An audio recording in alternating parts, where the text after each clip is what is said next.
If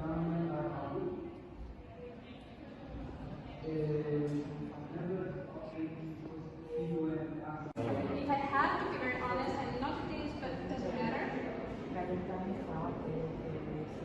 Closer. Can you come closer to your mic?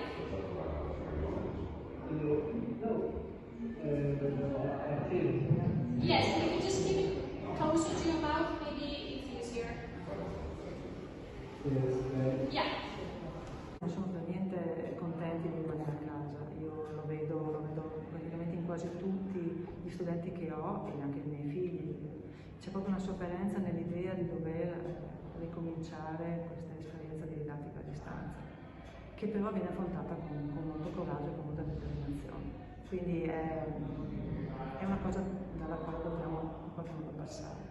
La religione è l'oppio dei popoli, questo forse l'avete sentito più volte, e lui fa un'analisi proprio perché si arriva a questo, qual è la vera causa. L'abbiamo già visto quali sono secondo me le motivazioni dell'alienazione dell'uomo. Diciamo che Marx parte proprio da questo rapporto con Feuerbach e anche da queste considerazioni che aveva fatto Feuerbach in merito all'alienazione del mondo. Però è un'analisi che Marx non ritiene sufficiente, cioè secondo lui non è sufficiente dare la colpa alla religione dell'uomo. Ma diciamo che gli studenti non sono molto contenti perché hanno colto ancora di più la differenza di cosa vuol dire stare a scuola, stare in classe, vedersi tutti i giorni e anche avere un rapporto diretto con gli insegnanti, ovviamente questo lo sanno bene. Poi sapevamo che poteva tornare, quindi diciamo che noi ci siamo preparati a questo anche con una certa formazione, quindi diciamo che siamo pronti per farlo. Vedremo andando avanti, insomma.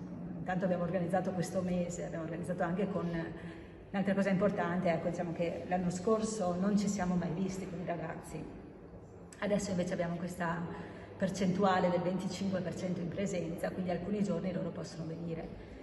E anche questo è importante perché noi comunque ogni tanto li vediamo, anche loro non perdono completamente il contatto con la scuola, e quindi direi che questo fa la differenza, speriamo di poter mantenere almeno questo 25%.